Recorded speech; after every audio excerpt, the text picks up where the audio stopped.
All right. Good evening. It's Wednesday, September 18th, and welcome to episode 2 of the Kevin Sports Show with Pat Holland podcast. I am joined by the host of the show, Kevin Callahan. And as always, I'm Pat Holland. Kevin, how are you? Hey, Pat, how are you? Looks like we're both in the cheap seats again here today. You got a little bit more paraphernalia behind you this week. I'm trying. I'm trying. Trying. It looks like I'm at like a sports, I don't know, yard sale or something. I got my pictures behind me, so sprucing things up. I got the poster of all the champions, so you'll get that in the studio this weekend too. Little HNIA tomorrow, right? HNIA tomorrow night. A special feature of the Patriots, right? In the Patriots and next Thursday the Bruins are playing an exhibition on HNIA. That doesn't even make the original schedule. Preseason. Nice. Preseason against the Rangers. So we actually have hockey on Hockey Night in Attleboro, and then a very promising HNIA season, 20 out of 27 Thursdays during the regular season. There'll be Bruins will be featured, and two of those, the Celtics will be featured all by themselves in February when the Bruins have like an off month. So it's an exciting HNIA season. For the what's that? The four country tournament, I think it is. Something like that. All I know is the Bruins have like 2 weeks off in February. Yeah, so it's, the whole NHL. That's being played in Montreal, and I think the finals are in Boston. So I think they are in Boston. Yeah, that'll be kind of like a World Cup. Yeah, bring it back. I think they used to do it way back in the day. The Canada Cup or whatever it was. But the Canada Cup goes back to the 70s. I remember they won. There was like a World Cup that USA won in the mid-90s. Sure. I think Brett Hull got the game-winning goal in the game. So there's all sorts of these little tournaments that kind of like dot a landscape, if you will. That's right. Brett Hull with the dual citizenship. That was the big thing back then. All the Canadians were upset because Brett Hull decided he was going to represent the U.S. instead of Canada. Basically, the only thing I like about Brett Hull. Right. So again, we decided we were going to try to give this a whirl, kind of like a midweek update. So I figure we'll cover maybe just a little follow-up from the Pats game against Seattle from this past Sunday, and then obviously a little preview to tomorrow night's game against the Jets. And then we can touch upon obviously the Bruins opening up training camp. I believe tomorrow. It starts tomorrow. They announced some news today about where things stand with Jeremy Swayman. We'll touch upon the Sox, which I know they're playing now, but at this point they've they're 1-2 since the weekend. They're 5 games out of the wild card. Things aren't looking good. I think I read today they shut down Christian Campbell down in Worcester. I didn't see that.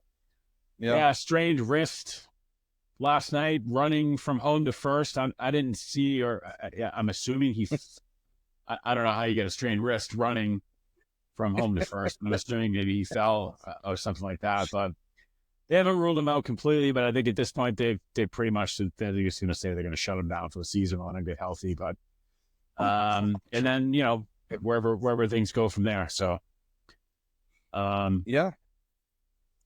No, the Red Sox did their job for a bit. They kept us entertained through the summer. But something about that All-Star break, they kept us frustrated in August, and now they completely let us down in September. Yeah. And it's too bad. I mean, we had talked, Pat, on our show that, we didn't believe it, but they pulled within 4 games in the loss column of first place behind the Yankees and Orioles. And now they're 12.5 out of first going into tonight's game. And in the wild card, where they were actually in the third spot by a game and a half, I think, at their best, are now at least 5 games out of the third and last wild card spot and trailing 3 teams, Minnesota and Detroit. Maybe even Seattle. Seattle is in there. Because now they're starting to become irrelevant now, the Red Sox. I'm not even 100% sure you'll look up, you see that. I mean, they're tied right now, but you look up like, okay, they lost again. They dropped further. I was really hoping that the Twins series after Tampa was actually going to mean a lot. A 3-game homestand against the Twins that, barring a miracle, is going to be irrelevant. Right. Yeah, they're 5 games back. Seattle's 3. Detroit's a game and a half behind Minnesota. And Tampa has an opportunity to jump over the Red Sox if they sweep the Sox, right? Yeah, they're 6 back, so they're a game behind the Red Sox. So the Sox are in danger of finishing maybe in, I don't know where Toronto is, but they're almost in danger of finishing in last place again. It's close. In the standings themselves, they're 13 games. It's 13-14, and Toronto's 16 games back. So they're only 3 games ahead of Toronto. So we are where we thought we'd be at the beginning of the season, where we thought they'd be around 77 to 80 wins, and then we, in June we're thinking 87 to 90. This is a possibility now. It's like, well, no, we were right. Unfortunately, it's the way they're getting. It's the way they're getting there. If they had started off the year, 3-20, and they worked their way back to 500, it would have been more interesting. But I think they got all the way over 8 games over 500, and playing good ball. Yeah, and it's funny because at that point it was their bullpen was pitching great. Their bats were lively. The starting pitcher was questionable. Now it's like the starting pitching has somewhat solidified itself. I mean, they're not still not getting the innings they are, and Pavetta's given up. I think he gave up home run number 26, 27, 28 yesterday. But the bullpen has just been like a dumpster fire. And that's we have a regular caller, Moose, every week. Is to his point, it's you're taking the starters out too soon. I disagree with Moose on some things, obviously, and we have on air. But it's you got a pitcher that's throwing 4 or 5 perfect innings, and they take them out. It's and then you see what they bring in for a bullpen, and not good. Especially lately, especially in the last worst bullpen ERA, I think, since the All-Star break, right? Well, they were upwards of almost 7 runs. It was like 6.5 runs since the All-Star break, and I think going into it, they were like low 4s. Right. That's a huge swing. Game changer. Yeah, for sure. That's season changer. So now you start to think like, well, where do we go from here? Right. What do they do? As far as I'm concerned, I think everybody is on the table. Oh yeah, I mean everybody's on the table. There's obviously some guys I don't want to get rid of. I think you've heard the rumors of Duran. I do not want to get rid of Duran. I like to lock him up. He's 27. He's in his baseball prime right now. So I do not want to get rid of him at all. I don't want to get rid of Rafaela either. I don't want to get rid of maybe Casas. We talked about it on the show. For if you get someone like Bregman from Houston. Yeah, that's what they're talking about. I've seen that kind of gaining a little bit of steam, that they go after a Bregman, bring him in, put him at third, you slide over Devers over to first. Now maybe you don't Devers need... has had a bad shoulder all year, so I'm okay moving Devers to first. If he's got a bad shoulder, that should protect him a bit. They're gonna, I don't think if they wanted to trade Trevor Story, I don't think they would get anything for him. So I think you got to give him a shot next year in the middle infield. I don't want to trade Wilyer Abreu, but I guess again if you can get something for him, maybe. But I like him. I like Duran. I like Yoshida. I like Russ Snyder. You can get rid of Tyler O'Neill. We talked about that last week a bit. I'm okay with that as well. You overhaul the bullpen. Obviously they need starting pitchers. They need some bullpen arms. Abreu, I agree with you. I like him, but is he, given what they gave up to get him, can they turn him around and kind of turn him into something else where they do have some outfielders coming up? I mean, this kid Campbell can come up and play right center, middle infield. They're obviously, you're not going to move Story with the contract they gave him. So you let that play out. I like Rafaela. Yeah. He didn't really have he started out a little slow and then heated up, and he's been fairly consistent, and he's gone through short spells, but nothing where he's just kind of fallen off the cliff. I'd like to see him work the count, work a few more walks. Last I checked, I'm going to make up numbers right now, but he was hitting about 260 with an on-base percentage of about 280. So that tells me right off the bat he's not working many walks, or not that he wants to see a guy get hit by a pitch, but he's not getting hit by pitches either. So work some more walks, because 260 nowadays is like 300 when we were growing up. He's but the 280 248 with a 276 OBP. All right, so I was closer on the OBP, but only 30 points higher. Typically, you see your OBP is about 75 to 100 points higher than your batting average. Right. And the very least 50. This is only about 30 points higher. So in the off season, get in the film room, get training. I'm even okay with the 248. He's young. I like him a lot. I think he's one to hold on to. Obviously, a center fielder and a shortstop. He played second last night, so he could do a little bit of everything. I think that makes sense, right? Story was in the lineup probably, so they have Story at short. They put him at short, so I guess that makes sense. I like Rafaela better at short, but that's just me. Yeah, I do too. And you'd think, maybe they move Story over. Although he is a true shortstop, right? Catchers, depending on what you do with Teal, I'm okay if you bring back Jansen and Wong. Both are fine with me. They both serve their role. Hopefully Teal makes a big jump, or maybe they just want to give him a full year AAA. What did we say? He's 20, I think. So give Teal a little bit more time. Yeah, you would think Anthony's probably going to be up at some point next year. Correct, because he's still in the season, but you would think maybe by June. Right. If not, if he's not up coming out of spring training, then you would expect by June, beginning of July, he's going to be up. As long as he continues to produce. I mean, he's produced everywhere they've put him. I think he's started to excel in Worcester. Right. So, we'll see what happens there. Teal, I think, is probably a year or two. Yeah, I agree on Teal. You mentioned the starting pitching. Actually, starting pitching, I think, could be pretty good for next year.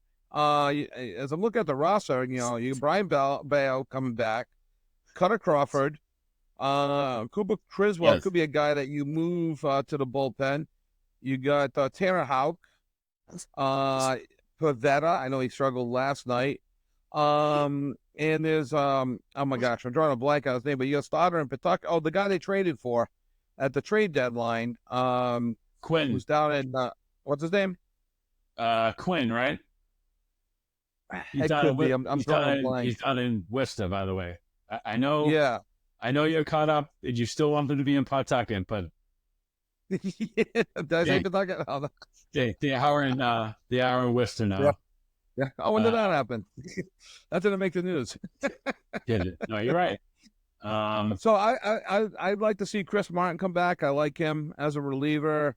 Other He's a free than that, agent. I wouldn't mind signing him if they can get him at cheap numbers. I like his control. I'm okay if they trade Jansen. I don't know what his deal is, if he's a free agent.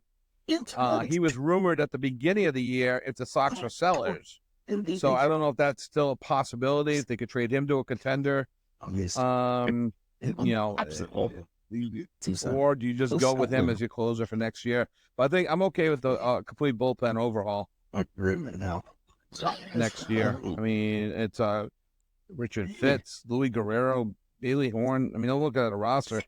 You know, Zach Penrod, Justin Josh Winkowski. I've heard of him. I mean, but I'm still looking at their roster. I don't even recognize these names that are on the roster, so I can't imagine that they'd be, big losses. Well, they got That's the their kid, active roster. the kid Fitz, who they just brought up, right? That was the guy they got in the Verdugo deal with the Yankees. Okay. Quinn Priester. That's the guy I was thinking of. He's the guy they got from Pittsburgh in the deal for Nick York. Oh yes, yeah, the minor leaguer York. Yes, that's who they traded. And so he's projected to be a fourth or fifth starter next year. Last I heard on him. So your starting rotation of 5 could be set. And then you send someone like Cooper Criswell to the bullpen, long relief. Let's see, Priester he's 8 games started for Worcester. He's 1-1 with a 5.67 ERA. Yeah. That includes his first start where he gave up like a ton of runs. Oh, okay. So let's look at the. What have you done for me lately? Right. Let's look at the game logs here. So let's see.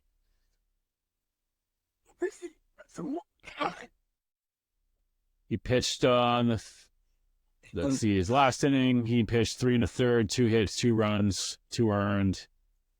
Time before that, he pitched 4 innings, 4 hits, 3 runs, 1 earned.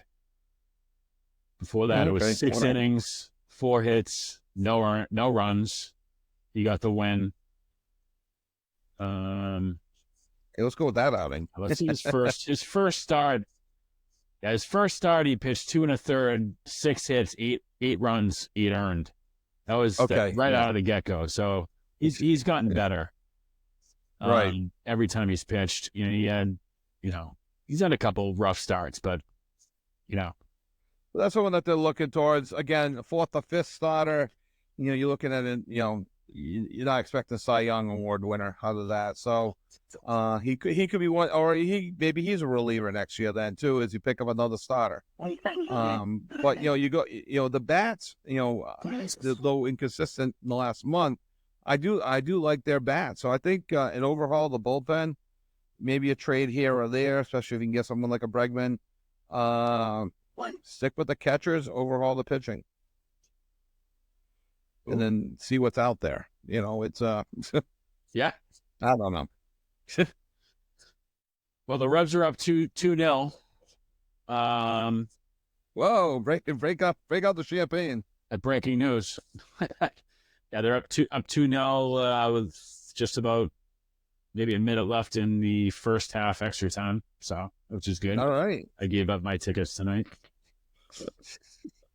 Too bad. It's a nice night. Busy. They're gonna win. Well, we get the podcast again. Oh, yeah, exactly. Priorities. I hear you. All right, why don't we pivot? Sure.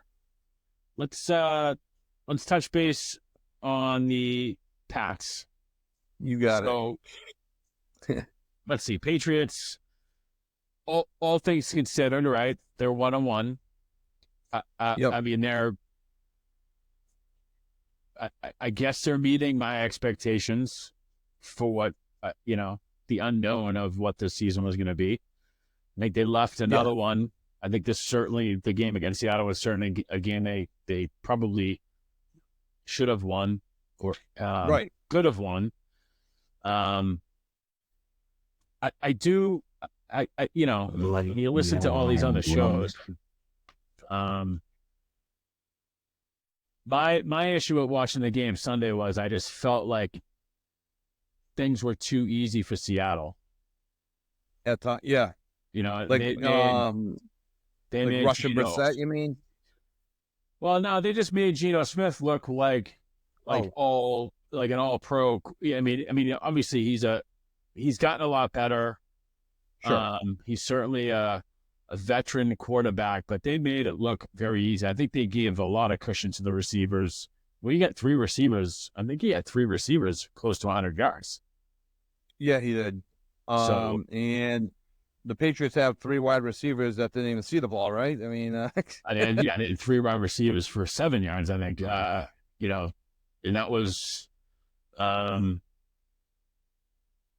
think it I was, think what you got to do there is you got to on offense anyway. You take what Hunter Henry gave you in the receiving game, and that you can duplicate that every week, and nor should you expect it. However, if he's good for 6 catches for 50 yards, he might be your slot guy.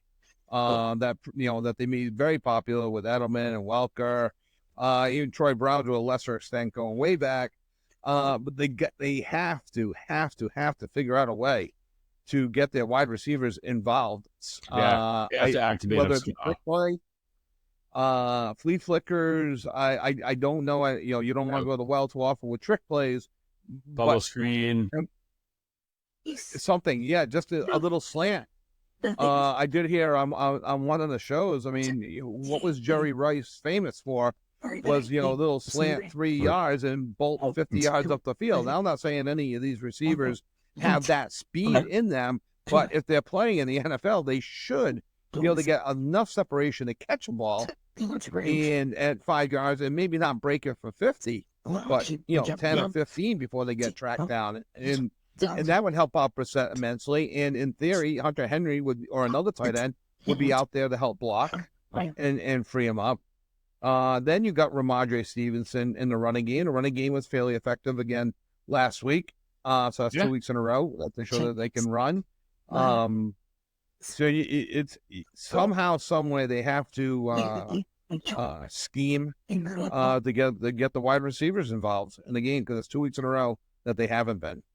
And now they got a quick turnaround. Yeah, At least they're not sore. Right, and I don't know if it's a matter of protection, or the lack thereof. He doesn't have a lot of time to sit back there and get those reads downfield. But that's why you gotta do something different. You gotta get Right. a wide receiver screen, or even some of the plays they ran. I mean, they ran a reverse to Polk, and it's like, well, why are you running that to him? Right. I think he got 2 yards out of it, but it's like I think someone else I said, I mean, he runs like a 4.4 40. It's like you have other guys who run, well faster than that. So it's like, why are you getting them involved? So it'll be interesting to see what they do against the Jets. I mean, they're down two linemen now. Their left tackle is hurt. So I guess a rookie tackle is going to be starting. You talking for the Patriots or the Jets? No, for the Patriots. Okay, Okorafor basically is said, I'm done. I'm going home. So that'll be interesting to see how that all plays out. I'm fairly, I think the defense is great. Obviously, you lose Bentley for the season. That's a tough. That's tough. Yeah, that's a loss.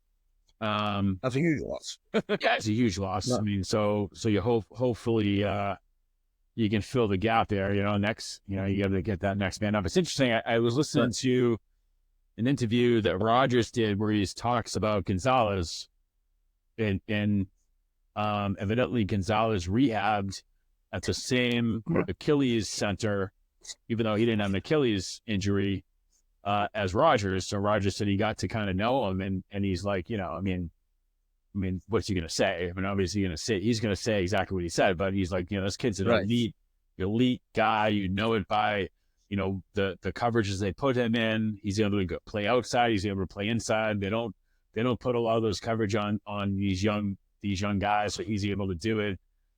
And he is good. I mean, he is good. And I want to see him start making more plays. I mean, there was the one play that Metcalf. I mean, And I think Duggars came out and said it was his fault, but I don't know if it's Duggars really covering for. I did hear Holland. Duggar take responsibility. I think I know what play you're talking about. Yeah. Yeah, and that was I think they got a little bit outcoached on those types of plays where Seattle, they kept the offense going. They weren't huddling. They were seeing, that they were in a zone, and then the man, and then back to zone, and caught him sleeping. And there was no coverage. There was nobody, clearly, no help, and there was a miscommunication. So, yeah, so it's a quick turnaround week. Now you're going up against Aaron Rodgers in his home opener. Yes. Playing in front of a loud, boisterous crowd down in Jersey. The only hope we mentioned on the show is he's coming off a short week, and you just hope that he doesn't recover as quickly as he would on a normal week, and he's a little bit slower in the pocket coming off of his injury. So if they can put some pressure on him. But they're going to have that coverage, like you mentioned on the field. What did you say? Three receivers for Seattle with 100 yards. That absolutely cannot happen again. They can't have one receiver with 100 yards. So it'll be very interesting to see how what changes the Pats make, and if they can exploit anything with Rodgers still coming off an injury, and his football age being older, at age 40. Yeah, I mean, the body doesn't react like he used to, let alone coming off of a major injury like he did.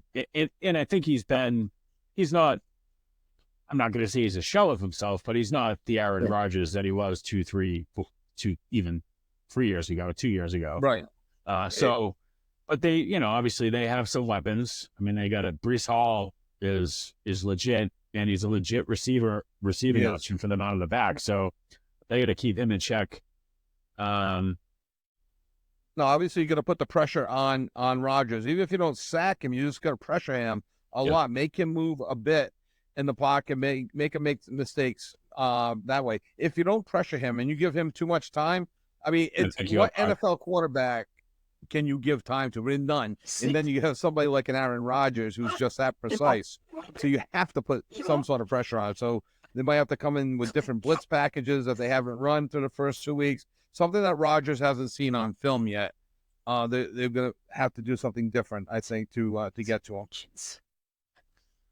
Yeah.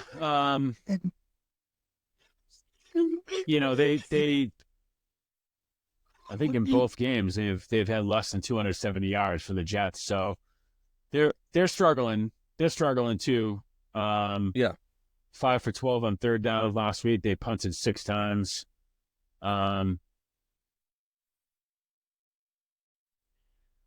But on a separate side note, can we just call the kickoff a failure and go back to the way it was? It doesn't seem like any teams are really giving in, right? They're just putting it out of bounds. They're basically punching it out of the end zone, like it was before. Yeah, it'd be interesting to see if they switch that up a little bit as the season starts to get going, and see if there's some strategic benefit to not kicking it out of the end zone. See if you can kick it to the goal line or the 1, practice that, force a guy out, and tackle him at the 25 and see if, instead of just automatically giving it to the other team at the 30, see if it's worth the extra 5 yards. And I'm not a fan of it. Covered some high school games last week. It was good to see the old kickoff format back. Glad that the high school's not changing, or college for that matter. Yeah. And can I go off on a tangent for a second really quick here, Pat? How did Boston College go from 24 to 42? And how did Missouri go from 6 to 8? Now they're being punished for beating Florida State. They hung with Missouri. Because Florida State's 0-3 now. Yeah, so now they're going to get punished for that win. Yeah, well, the win doesn't mean as much anymore because Florida State's basically jumped off the cliff. You play the number 6 team in the country. You're leading 14-3. You're only down by 3 at the half. Perception is everything in college football, so you only lose by 6. Yes, Missouri, I think, had the game in hand in the second half, kind of let BC hang around a bit. But ultimately, it's 27-21, and you drop 18 spots to when you Right. when you lose in the number 6 team in the country, you don't drop 18 spots. That's when you lose. That's when you're Notre Dame and you lose to an unranked team and you're number 5. You drop 18 spots. Not when you're number 24 and you lose the number 6. And then Missouri gets punished by not winning by enough. They go from 6 to 8. Yeah, but they played their first 2 games of the season, which I don't think they gave up a point, were against 2 nobodies. I mean, they might even have been FCS teams or just low ranked FBS teams that, so they shouldn't have been number 6 in the, they shouldn't have been number 6 in the country. Number 6 then, right. Yeah. So I just really upset me. BC gets back on the map. BC is on the football map. I figured if they lose, they drop down to like one. I even saw one scenario where I didn't think they would drop at all, but I'm like, I felt like they'd still stay in the top 30. I couldn't believe I kept going down the others receiving votes before I finally got the BC, and then I was getting worried I wasn't even going to see that name. I think in the AP they were higher than the coaches, or maybe I might have that flipped when I initially looked. But I figured they'd fall out, and I figured Missouri would drop. They got Michigan State at home this Saturday, night game, 8 p.m. So I think they're favored. So we'll see what happens. I don't really know much about Michigan State. No, they're one of those teams that usually is decent, but I don't know much. Yeah, Big 12. Is it Big 12 now? I think it's Big 12. I don't think it's a Big 10. I can't follow it. It's yeah. I do know that UConn's not leaving. You see that? UConn's staying. I did. And now they've upset everybody again in the Big East. So now they've really got everyone hating them. Yeah, it's like make up your mind, will you? Yeah.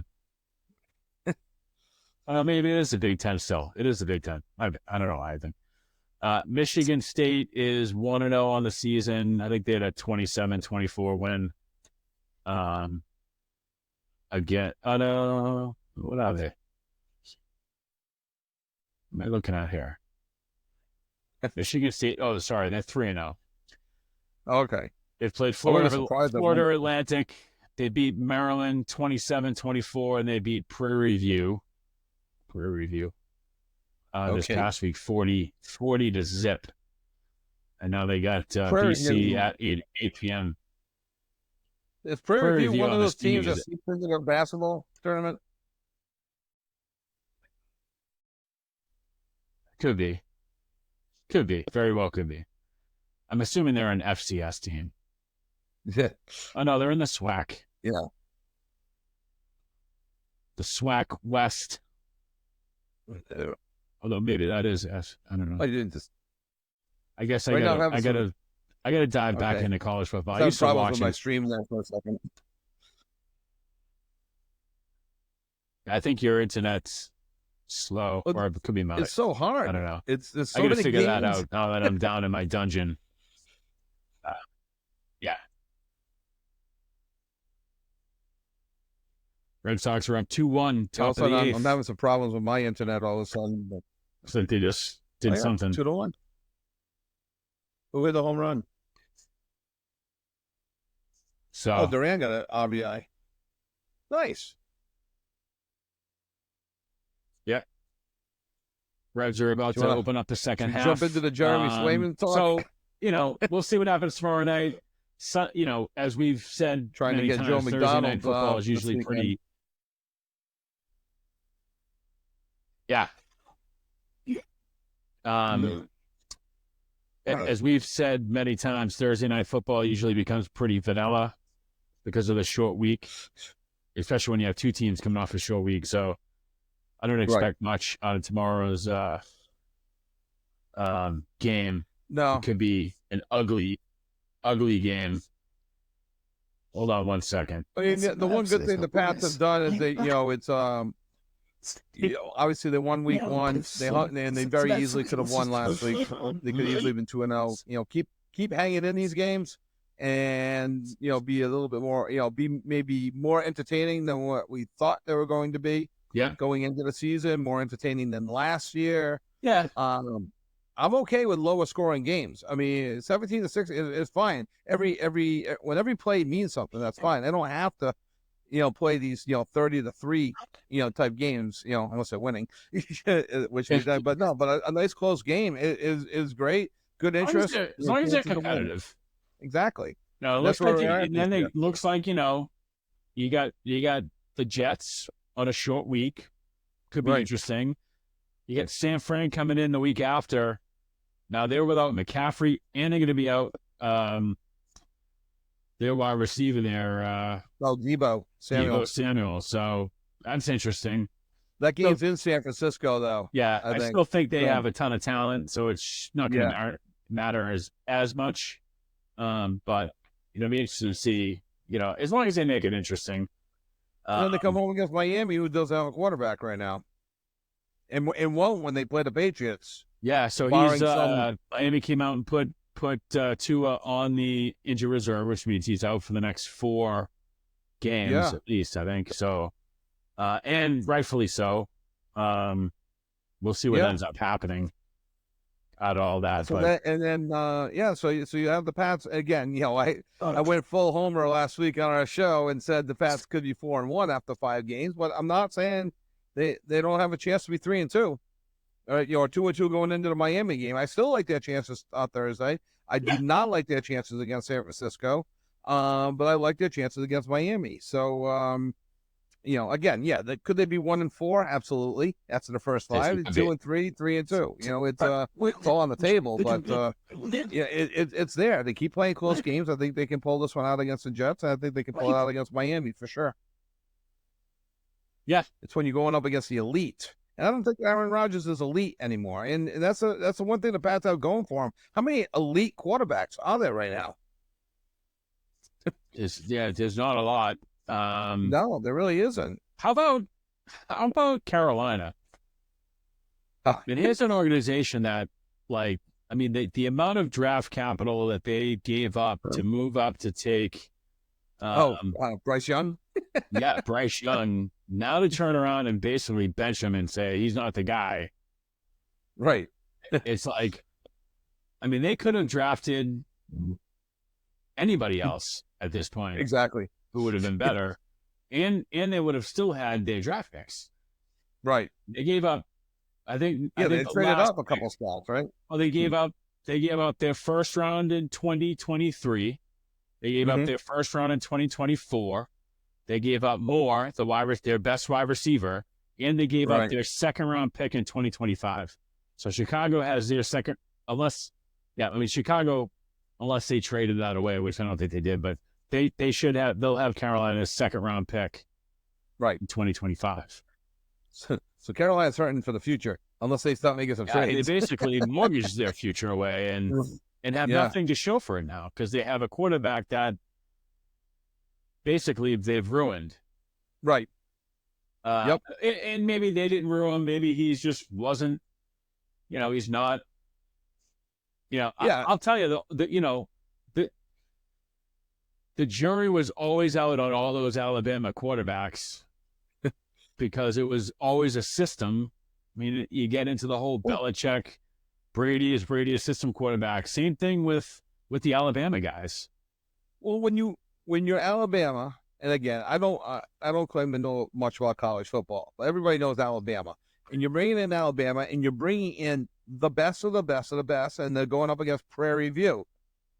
And you're going to look good with the best offensive line in the country going up against Prairie View and even a Boston College or UConn or Syracuse or whoever, because you've got the best recruits in the country playing for you going up against the next tier that just aren't as good. But you also have the best collegiate players at that time, over the course of the last 10 years. When you looked at Alabama, every weapon that they had were the best players in those positions.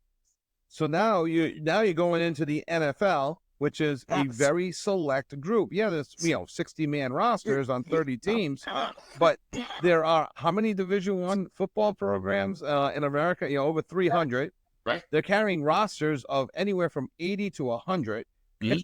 I don't feel like doing the math, but when there's only 30 NFL teams carrying a roster of 70 or 80, whatever, or 60, I think it is. So Yep. you're looking at 1,800 players, and you can get the 1,800 players in the SEC Right. alone. When you talk about the guys, the freshmen and the sophomores that don't even have numbers yet. Tom Brady talks about how he was a 7th-string quarterback at Michigan. Yeah. So when you get up to the NFL, you truly are playing the elite, and these elite, now that with 3, 4, 5, 6, 7 years of NFL experience behind them, have now learned the tricks of the trade. And it's and not just that these anymore. guys, none of these guys, like Hurts. I think Jalen Hurts has had a decent career. He's struggled for sure at times. Is he what everyone thought he was going to be? I don't think so. But he's a serviceable quarterback. Right. Depending on the system. Yeah. But these guys, Bryce Young, it's the same thing. It's like, I don't know. I don't know if he's going to pan out. So I guess you got to come up with the right system for these quarterbacks, because you got to figure it out, because Or too many of them are failing. Well, you don't put as much stock in these guys as people do. I mean, how many of these quarterbacks, if you go back, however many years, pan out? It doesn't matter if you're from Alabama, but any of them. Right. How many first overall quarterbacks that get drafted end up being what they're supposed to be? Not since 1983, the Dan Marino year, and he was the last one, in fact. Right.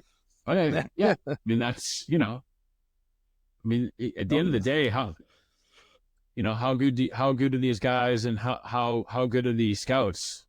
Right. It's like, well, you never know until they get out there and stop playing, and then it's like, well, and then you have some guys that it takes them several years to come along, and then they end up being, pretty decent professional quarterbacks, right? Look at Geno Smith. This is a guy in the Jets drafted. He couldn't even sniff the field. Sam Darnold. Look what's going on in Tampa. Baker Mayfield. Here's a guy who. Is he on a 14? who is, and I think I listened to somebody today, and they were saying, like, he finally has his head straight. He's been humbled, and now I'd take him. Yeah, absolutely. And he's going to have nothing but success this year, because he's in a weak division, in a fairly weak conference, but definitely a weak division. And I think he's going to have nothing but success this year. See how he does in the playoffs, but that's going to do everything for his career going forward, because he's going to get that confidence back that he had going into Cleveland, that he quickly lost when he was in Cleveland. Yeah, he certainly cashed in there. I mean, he had endorsements, and he was doing all these commercials, but he wasn't producing for the most part on the field. Right. Exactly. I mean, they had their own set of issues for several years, right? You get the, Johnny Football, and obviously not working out. But again, like, these are just poor franchises making poor decisions. So,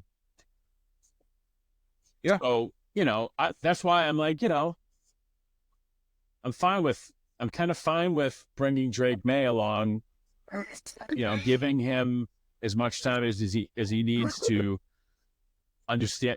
Here's a guy who I think he had 2 or 3 different offensive coordinators in college. Now he's been into the pros. He never took a snap from under center in college, so now he's gonna get used to that, get used to the speed of the game. And it, by all means, it seems like he's transitioning. He's making that transition fairly well, and will we see him at some time this year? My guess is we probably will. Yeah, I'm actually, I went off with Scott May. I compared him to Troy Aikman, did the whole thing, how bad Aikman was in his first year. And part of me still believes that it wouldn't be the worst thing in the world just to throw him out there. However, when you see what's going on with Bryce Young and you look at Baker Mayfield, you look at Geno Smith and all these other quarterbacks that are on that third, fourth, fifth teams, and they struggled at different levels, different teams, maybe getting Drake May to learn the whole year, get him into a blowout situation game just for some snaps in a real game in front of a big crowd, and continue to bring him along. What they said, he's getting 30% of the snaps in practice. So that tells me he's working with the first teamers, going up against the first teamers as well on occasion. He'll be ready should Brissett go down. Brissett has been dinged up 2 weeks in a row, or he's gotten hurt, so it might be sooner rather than later. I do think every time Brissett wins a game, that's 2 extra games he's earned that Drake May doesn't get in. So I think Brissett, this is so with them winning week 1, that bought him week 2, and it buys him this week against the Jets. And if he can keep the game close again, I think that continues to buy him a game per week anyway, and maybe more. I feel like Ordway. I keep jumping back and forth on the fence. I'm riding both sides of the fence. I want Drake May in, and I'm fine being patient with him too. It's really weird. It's a conundrum, Pat, that's going on in me. I'm fighting myself. Yeah, and I think that's just the nature of the beast is that we're so used to winning here that it's everyone wants that instant gratification still. Right. Like, all right, and look at us. I mean, we go out, we take Mac Jones, and now he's, now we've moved on from him, and now we're bringing in the next. This is the next guy. This is the next guy. It's like, right. All right. So now we've used basically our last 2 first-round draft picks. And it's not unprecedented in New England Patriot history to take a quarterback in the first round, play him right away, and then have him do terrible and go off and win a Super Bowl. And speaking of Jim Plunkett, Patriots first-round draft pick, early 70s. Yeah, They drafted Grogan. I think Grogan was played a year or 2 under Plunkett. Plunkett was underperforming under Fairbanks. They shipped him out to I don't know if he went straight to the Raiders or if he went San Francisco, then the Raiders. I'm not 100% sure, but I do know he won a Super Bowl with the Oakland Raiders. Yeah. So there was obviously talent there, underperforming in New England. For whatever reason, I was 4 years old when he was playing for the Pats. Ship him out of town, and then Grogan almost brought the Patriots to the Super Bowl in 76. You were 4 years older than I was when he was playing for the Pats.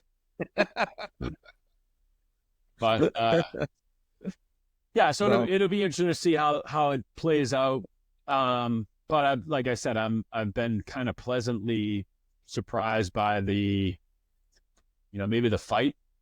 Yeah, they have the they're not perfect by any means. I think the defense. I think building off of last year's defense, they seem pretty good, especially given the fact that they've lost Barrymore for the season.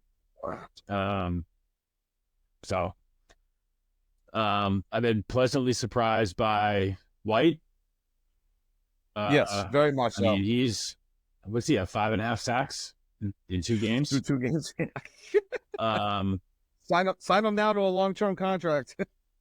it just, I felt like they couldn't get any pressure in the second half, especially late in the fourth quarter and then into the overtime. And once Seattle went no huddle, it was almost like they had us exactly where they wanted us.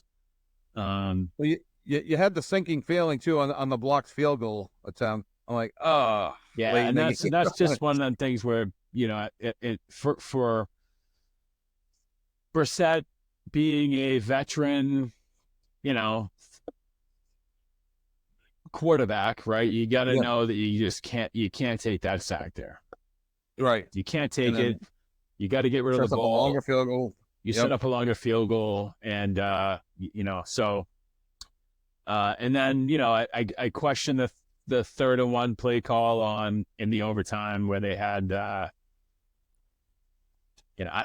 just the running play, but they had the wide receiver coming in that loop motion. Right.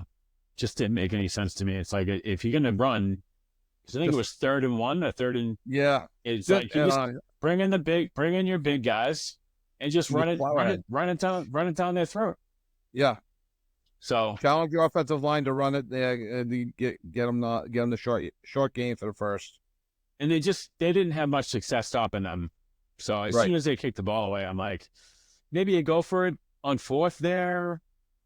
Yeah, I mean, I don't question that. I don't question Mayo for not, for not going for it. I'm thinking like, but if you're bringing in your bigs there, which you were all game long, right? And then they did. They brought the bigs in, and that's where the guy ended up lining up off sides. It's like, you're in there. Right. You're in there to line up as a tight end. Oh, no, he didn't line up off sides. He didn't report as an eligible receiver. Is that it? Yeah. I'm trying to remember. Yeah, he didn't report as an eligible receiver. It's like, as an offensive lineman, you have to know, like, especially know where you are in the game. You're in there as a tight end. You have to report. It was tough for me. I was going back and forth to my daughter's softball game and the Pats game. Sure. And I was in and out. I watched probably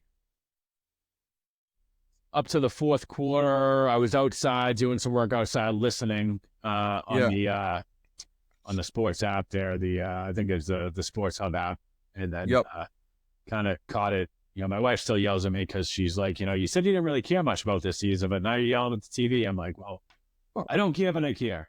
I care. Of course I care. So, all right. So I think, let's see. I think the Jets are 6-point favorites tomorrow, or 6.5. I like the points. I like the Jets to win, but I like the Pats to cover. Yeah, I'd agree with that. All right. So we got 4-point game. We got about 10, maybe 10. A little. Obviously, we can go as long as we want, but try to keep it around an hour. Sure. So let's touch just a little bit on the Bruins. Obviously, they start training camp tomorrow. I think the team reported they had like their media day or whatever today and whatnot. Obviously, the big news is, although I woke up, and I think I texted you first thing this morning. I woke up this morning to a tweet that it was a done deal. Bruins signed Swayman. It's going to be announced today. Blah blah blah blah blah. I'm listening to, the Sports Hub. They're not mentioning anything at all. EEI had come out basically saying it was a done deal. And I'm like, all right, well.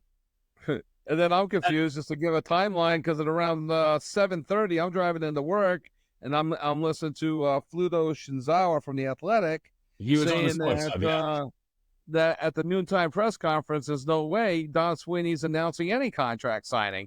Right. So I'm wondering, well, where's Pat getting this information?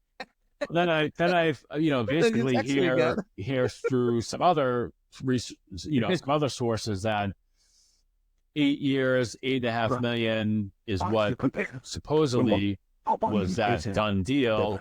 And then I kind of get on my day. I'm at work, kind of doing my thing, but I'm checking in when I can, and I don't see anything. And then obviously the press conference comes in. It's there is no signing. Not Andrew. Andrew. I was going to say Andrew Raycroft. Jerry Swayman's not signing. He's actually not reporting, and rightfully so. In that they're continuing to work on it. They want nothing more than to have a deal in place. I think. To me, it sounds like Sweeney feels like he's been left, which he has. He's left with his pants down right now.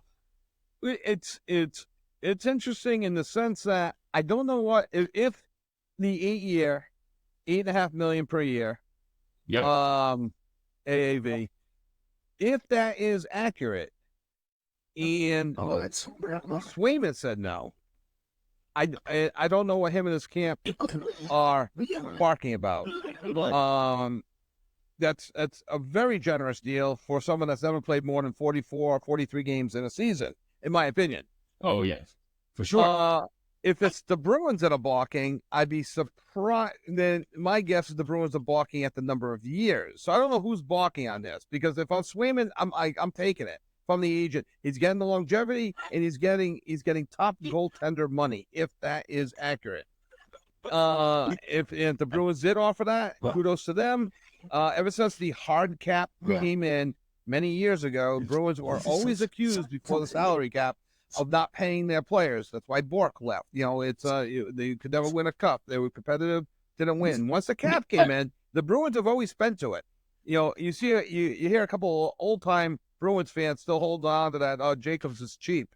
The owner of the Bruins, he's not. He spends to the cap every year, and allows Neely and Sweeney and whoever else to spend the money. So kudos to the Bruins.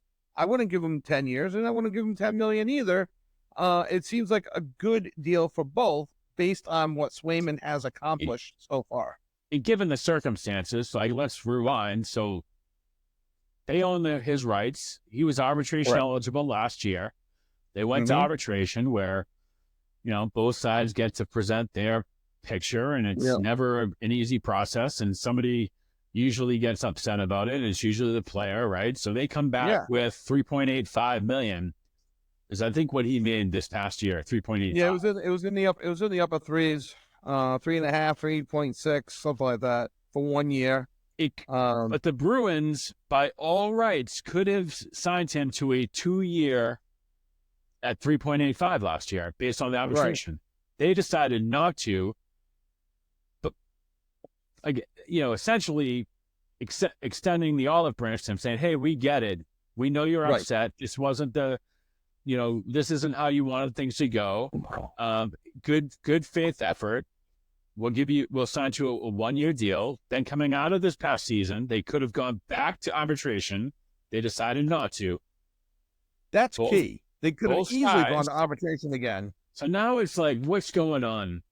What is going on here? The Bruins, obviously, timing is everything. I think the way I looked at it was they had no choice but to move on. For one thing, everyone's like, oh, they should have traded away Swayman. It's but they had no leverage. You're not going to trade a restricted free agent away to another team where they don't have any leverage. Right, to get anything back. I think they traded Allmark because they thought they had Swayman probably locked up at the time. But Allmark, they had to trade. They didn't have to trade him, but they had to move him before July 1st because his no trade teams potentially. Ottawa would have been back on the list, and they wouldn't have been able to trade to Ottawa or something like that. I read somewhere, and the Revs just gave up the tying goal. It's 2-2. 2-2. Yeah, I didn't step in. They gave up. They gave up a goal maybe about 10 minutes ago, but 2-2 in the 68th minute, 69th minute now. But anyway, so but Don Sweeney did come out today and basically say how pissed off he is about the certain things coming out of the media, and that isn't accurate. There's a lot of inaccuracies out there, and I think the Spit and Chicklets podcast came out initially saying they had heard that it was a 4-year, $6.2 million offer. He's, Don Sweeney's that's absolutely inaccurate. I'm not going to come out. His press conference today basically, I'm not going to come out here and tell you anything that's going on, because you're not going to hear it out of me. But what I'm going to tell you is there are a lot of inaccuracies out there. Supposedly there was something some sort of story that he didn't return a phone call for 3 weeks. He said that's completely inaccurate. I don't think he's going to go for a $6.2 million deal anyway. So when I heard the 8 at 8.5, I was like, would they have gone to 8 years? Maybe at 8.5 to get him to sign.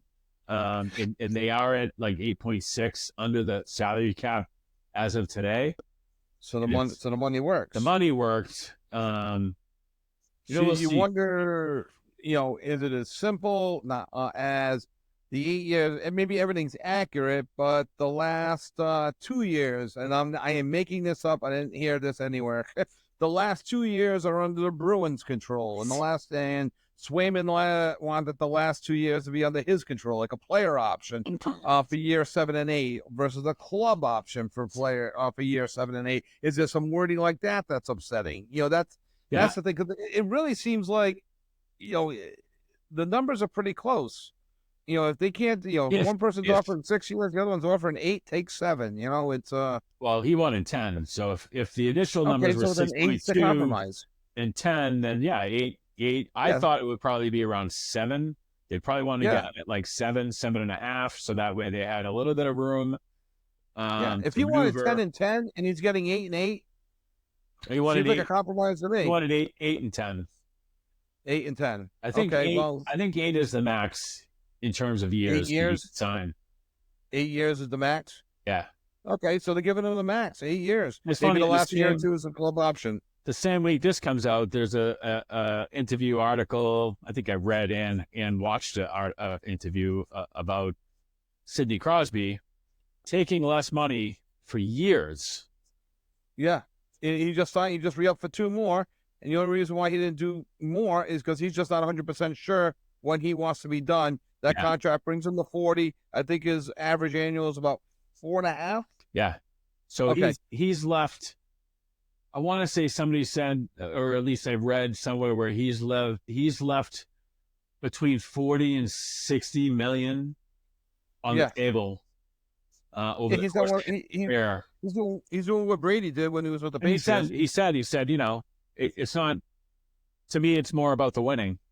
Yeah. It's about winning. It's not about, obviously everyone says, well, it's about the money. But for him, it's like, if I need to give up a little bit of money in order to continue to win, then that's my priority. Not that I'm saying that that's not Swayman's priority, but clearly you have to start to look at, hey, in order for you to keep a nucleus of a team together, then there has to be some. Look at Pasta's deal. Pasta's deal he signed was.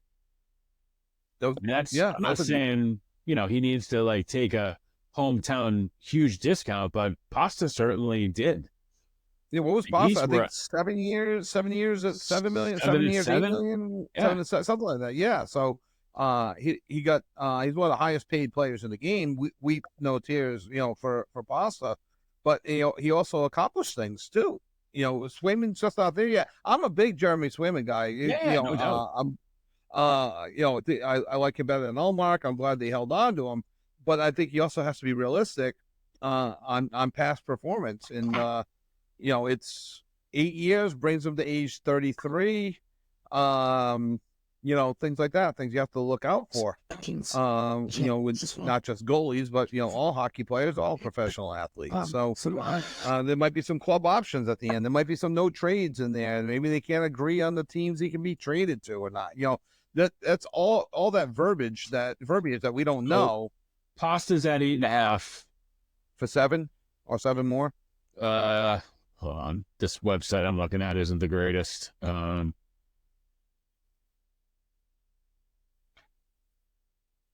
Jansen's been pitching the bottom of the 9th for the last 15 minutes, it feels like. Yeah, I was just looking at that. Who did he get up? He had a 9-year. Oh no, that's 9 years he's been in the league. Without a hat. So he's a guy warming up with the Red Sox without a hat. 3, 4, 5, 6, 7. You just put it on. 8 years. 8 years, 8.5. 8 years, 8.5. Okay. His annual cap is 11.2. So he's got 7 years left on his contract. So all right, so then give Swayman Pasta money, but don't go over Pasta. Pasta's accomplished something. Yeah, it's front loaded, so it's 8.5. 8.5 last year, 8.5 this year, 8.5 next the 2025-26, and it goes down to 8.25 in 26, 27, 27, 28. Then it drops down to 7.5. Then it drops down to 7, and it finishes out at 7. So when those deals end at 7, the salary cap, in theory, it's hot. It should be up maybe another 10 million. But the cap hit is still, they spread the cap hit across the board, though. So that's why his cap hit for all 8 years is 11.25. Oh, okay. All right. Things I did not know. But the cap goes up. So like when he signed his deal, his cap hit was 13, almost 14% of the teams. Now it's down to 12.5%. by the time it's 12.23 by the time he gets to his last, and then, it, I guess theoretically the cap's still going to keep going out. So that might be the Bruins' point to Swayman in his camp. It's like, yeah, we can sign you for this, but then you'll have Charlie McAvoy in front of you, and Lindholm, but they're just two defensemen. Well, we're going to have to trade one of them, maybe, and now you're going to have no defense in front of you, which means your numbers are going to suffer, which, you'll have the guaranteed money, but you're not going to win anything without a defense in front of you and without people that can score. So, you want to be a one-man team facing 45 shots a game? It could be, that's what they're saying. Like, we need some money to sign. We're trying to make a trade for this guy, or we're trying to get that guy. Right now, we need a little bit. Yeah, they have 8.6 to play with. Right. They got another 1.3, I believe, comes off after this year. That's they had to buy out Mike Riley's contract, but it still hits the cap for this last year. So Sox back in the playoff hunt, Pat. Pat's win. Sox win. Well, I mean, again, it's over. But when you're coming down to like, well, we need to sweep this, sweep that, but then we also need these other teams to lose. Oh, yeah, they can't lose another game. They're already 2 over the losses, I said. Yeah. Well, right. So, so outside of that, I mean, do I think they're gonna get a deal? I listen, it would be career suicide for him to take the season off. I agree. I equate it to, I mean, it's not exactly like what happened, but when we came out of when we had the strike, I think it was, when was the strike? 2004? 4, I think it was, yeah. So basically when they had the strike, all the NHL players could go and do whatever they want, right? A lot of them signed over in Europe. Some of them signed up in Canada and played AHL. Andrew Raycroft decided he wasn't going to do anything. Yeah. And he didn't play. And when he came back, his career was over. He never bounced back. And then they traded him, right? They traded him to Toronto, right? That was the Toronto deal for all those picks, right? Or some of them. I believe so. Yeah. Trying to remember now. Actually, speaking of that, Toronto, I did think I only bring it up because of the Phil Kessel deal. I thought I read somewhere that they are potentially looking to sign, that they potentially might sign Phil Kessel. Really? Yeah. He was last playing in Carolina? He signed with... He definitely signed with someone late. Arizona, maybe? He played with Arizona. Yeah. I don't think he signed anywhere after that. He's a free agent right now. Yeah, he's a free agent. It's funny. He played with the Bruins, the Maple Leafs, the Penguins, the Coyotes. He was actually with the Golden Knights. Oh, that's right. In 22-23. Think he did not play Vegas, last year. Vegas signed him. Yeah. Did he not play last year? I don't think he played last year. It's funny when you Google Phil Kessel, the first thing that comes up is, or when the Google search, when you put in Phil Kessel, how it automatically like put up what's been and it says Phil Kessel hot dogs. That's anyway. But I think it would be absolute career suicide for him to sit out. I agree. Season. So he's got till December 1st, and then the ball's back on the Bruins court, I guess. But December 1st is a drop dead. If he doesn't sign by December 1st, he can't play this season. Period. Anywhere. Right. Yep. So he can pull a Luongo, go to a beer league. Yeah. Right. Yeah, you can play. You can play in the men's league. Over at the Sports Village here in Attleboro. I know, right? So if anyone's looking for after December 1st, if you're looking for a men's league goalie, maybe Steven will be available. But outside of that, I mean, obviously, hockey's my go-to, so I'm looking forward to that. Should be fun. I'm working on a couple hockey things for us. see if I can get the Providence Bruins radio broadcaster as a guest during the season. Looking to get Joey McDonald, Providence Journal, to see if he can join us. And I'll continue to scour. We had Matt Campanelli from Mount St. Charles join us earlier this year, early this summer. You can talk some junior hockey going on at the Mount. His brother-in-law played with the Calgary Flames. I played high school baseball with him.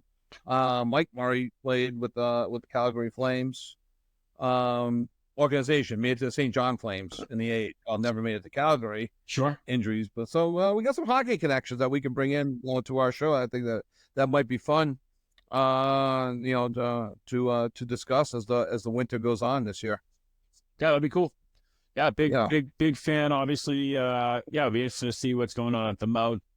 I know they've put all their sports into the it's a New England something or other now. The prep school league as opposed to playing in the Rhode Island Interscholastic League for hockey. So, yep. All their sports are now in that New England league, and then they got their junior program. They have the hockey academy, which is really turning into a powerhouse. I mean, I think they have the number one ranked U.S. hockey player right now. He's I want to see he's on their U16 team. We got looking. I'm trying to see what Matt Campanelli is his name over at the Mount. He's not the coach. He's but he runs the rink and things like that. He had told me back in the draft. This was back on July 1st. This guy, and I don't have their first names. I do apologize. Celebrini and Eiserman both played against Mount. And they're now at Adelard. Bruins first round pick Dean Letourneau played against Mount for St. Andrews. Yeah. Sasha Boivert, was drafted 18th, and I think overall, Sasha Boivert was drafted 18th overall, and Mountie Blake Montgomery was picked by the Senators at 117th overall. That's why I think 18th is overall. He sent me some good scouting ranking. He's got trying to pull it up really quick. Yeah, Sasha Boivert, University of North Dakota. These are all guys that played for Mount. Cal Hughes going to Boston University. Blake Montgomery going to Wisconsin. Tanner Adams going to PC. Chase Stefanik going to Harvard. JJ Montero going to PC. Those are for skaters and goalies.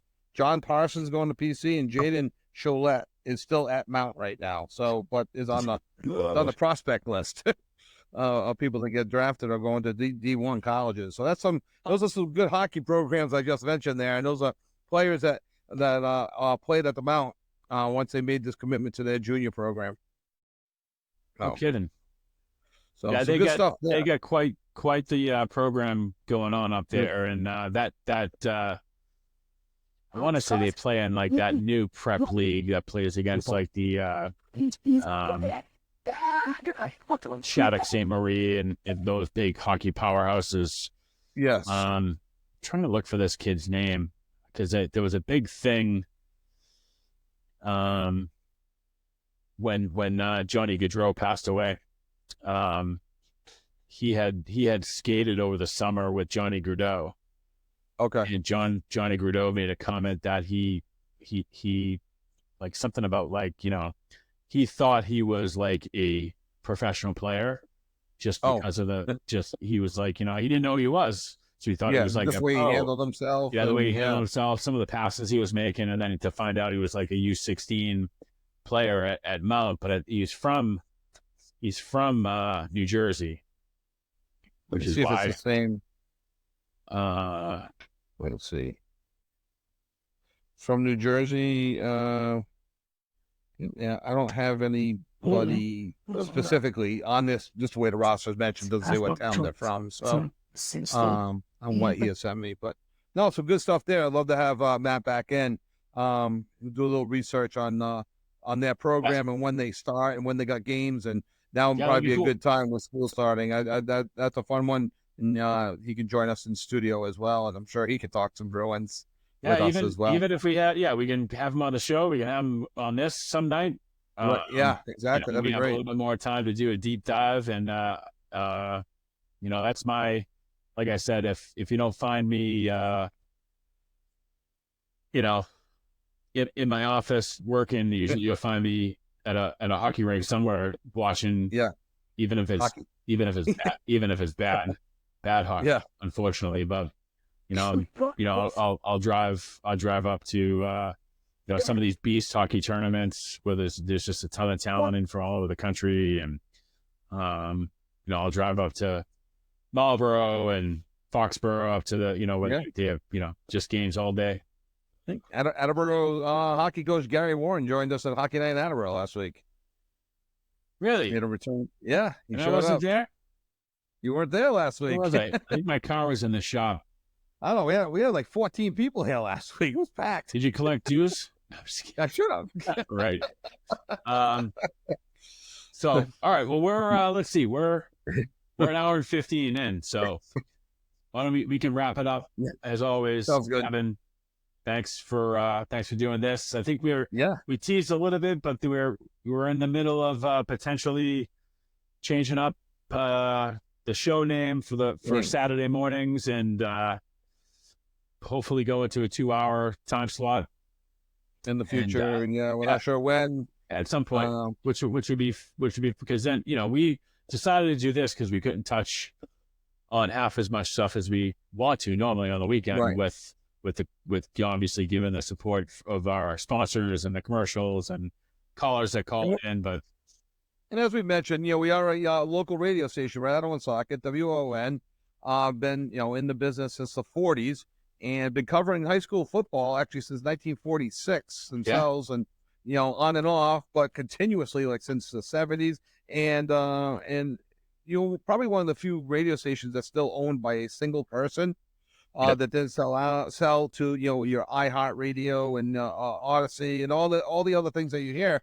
So we want to stay true to his vision of his radio station as well, and they have local programming there, and we do cover.